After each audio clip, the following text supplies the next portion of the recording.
En principio no, solamente tienes planteado un par de personajes y, y lo que te inspire en esos personajes que tienes dibujado mentalmente es lo que luego te va a conducir a desarrollarlos. Pero esas emociones, esas vivencias o esas experiencias que le ocurren a los personajes durante toda la novela, en principio no están planteadas de esa forma. Para mí el secreto o la fórmula de escribir es primero inspirarse en unos personajes para que vayan cogiendo forma, y una vez que te has inspirado y has escrito, pues no lo sé, tampoco 20, 40 páginas, el resto ya solamente tienes que concentrarte porque ellos mismos te van a ir contando todo lo que les va a suceder o todo lo que ellos quieren que les sucedan durante la novela.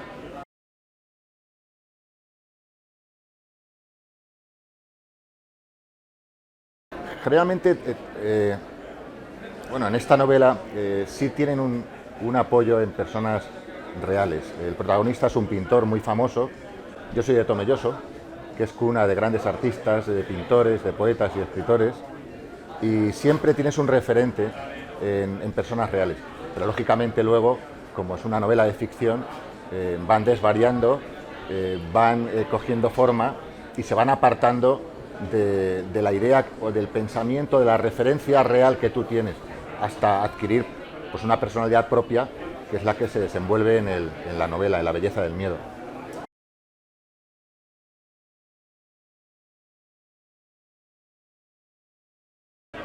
La novela narra la historia de un cuadro y de lo que ese cuadro influye en la vida de dos personas, que son los protagonistas.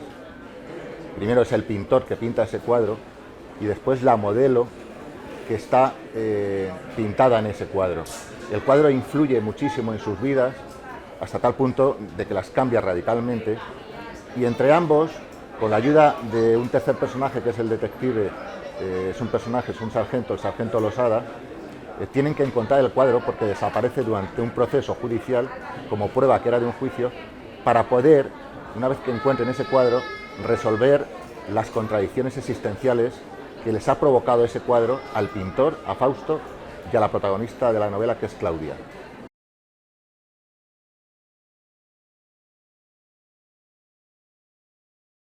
Referentes literarios tengo muchísimos. Yo estudié filosofía aquí en Madrid, soy abogado pero estudié filosofía primero, y siempre me gusta darle un trasfondo filosófico a las dos únicas novelas que he escrito.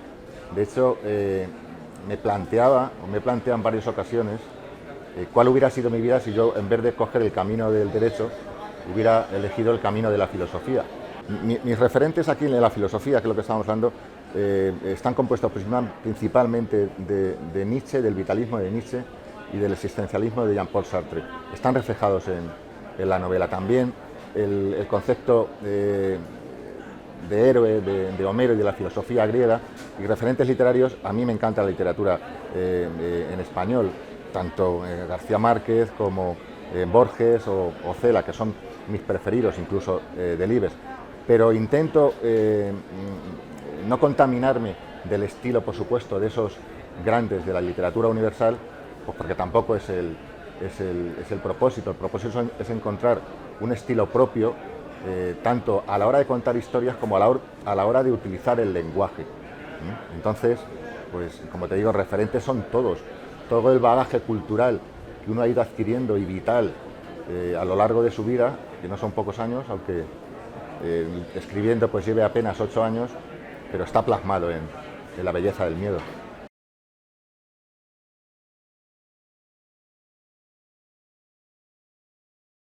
No, la filosofía es muy difícil de entender, y una de las difícil de entender y difícil de explicar también, José.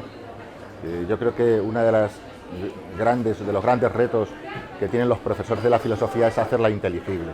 Entonces no se pueden utilizar conceptos filosóficos en la novela. Utilizo solamente uno, ahora que estoy recordando, que es el concepto imperativo categórico, pero se define muy bien. Un imperativo categórico es hacer algo solamente por el placer de hacerlo, sin buscar ningún otro fin, que es lo que le ocurre a una de las protagonistas, a Claudia, con el arte. Ella es una enamorada del arte, estudia artes y lo hace por imperativo categórico. No persigue absolutamente nada que el mero hecho de hacer arte, de pintar y de esculpir.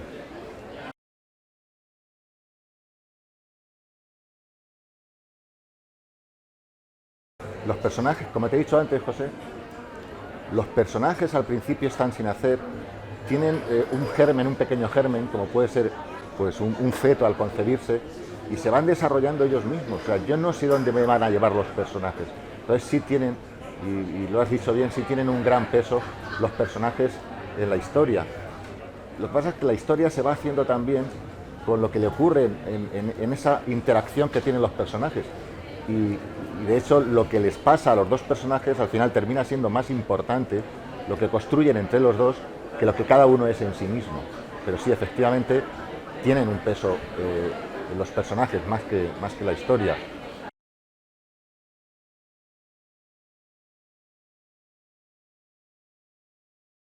Bueno, he tardado 4 años en escribirla, pero porque solo puedo tomarme, bueno, en verano, en vacaciones, que es cuando más tiempo tengo, pues le dedicaba prácticamente todos los días. Pero mi trabajo, como te he dicho antes, soy abogado, no me permite dedicarle más que a la semana, una semana normal, pues algún sábado o algún domingo, y si no estoy totalmente concentrado, pues prefiero no hacerlo y esperar pues a otro fin de semana o a unas vacaciones para avanzar y que la novela y la historia y los personajes te cuenten realmente lo que quieren decirte, porque si fuerzas la situación, José, en hacerlo por necesidad, pues la verdad es que no salen bien las cosas, ni los personajes hablan contigo y tú no puedes hablar contigo mismo, y mucho menos con un lector que en el futuro te va a poder leer.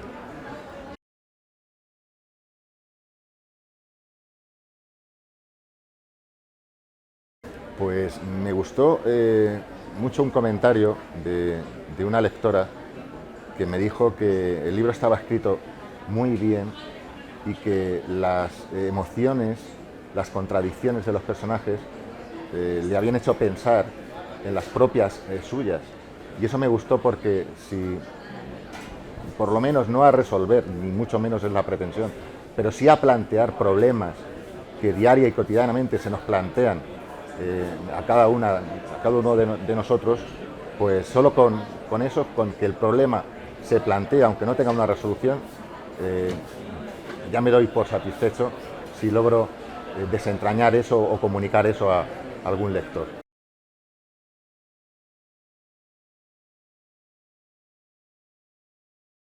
Bueno, el libro tiene la portada de un gran fotógrafo que es Javier Carrión. Es una fotografía que además interpreta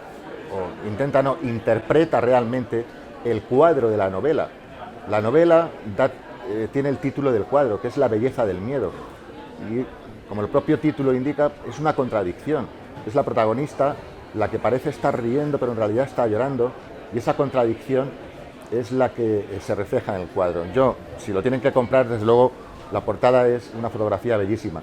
Y al mismo tiempo, pues para que indaguen, que se pregunten qué es lo que hay detrás de ese título y detrás de la contradicción que evidencia tanto el título como la fotografía de Javier Carrión.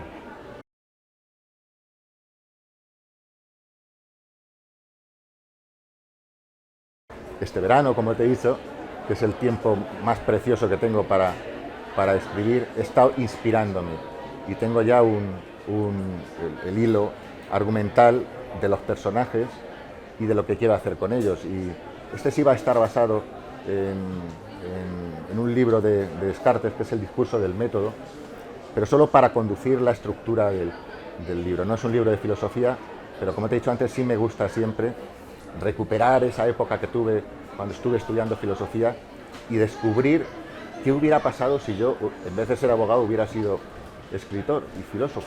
Entonces, por eso quiero, por ahora, rendir siempre un homenaje a la filosofía en cada novela que he escrito, que solo he escrito 2. La chica de la linterna, que fue la primera, y esta que es La belleza del miedo, la segunda.